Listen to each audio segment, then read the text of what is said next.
sa nakakalitong lingwahe.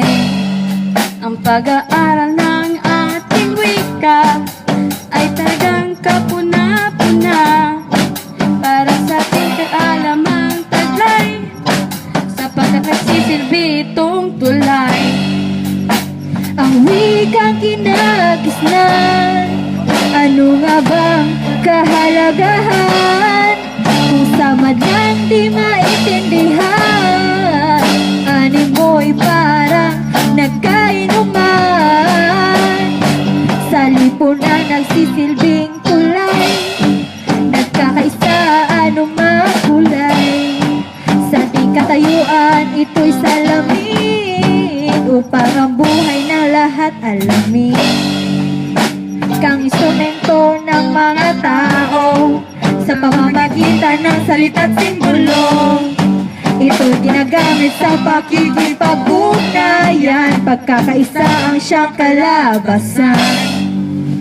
Wika ang tagabigkas ng lipunan, lipunang balot ng kalungkutan, Pati kasayahan, kaya ilagay palagi sa inyong isipan, ang wika kailangang pangalagaan. ang wikang kinagisnan, ano nga ba kahalagahan?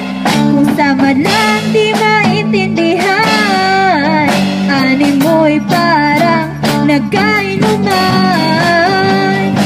Sa lipunay nagsisilbing tulay, nagkakaisa anumang kulay. Sa ating katayuan ito'y salamin, upang ang buhay ng lahat alamin.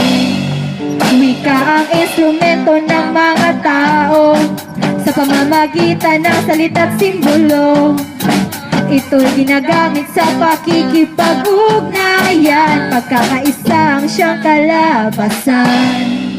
Pagkakaisang siyang kalabasan. Kaisang siyang kalabasan.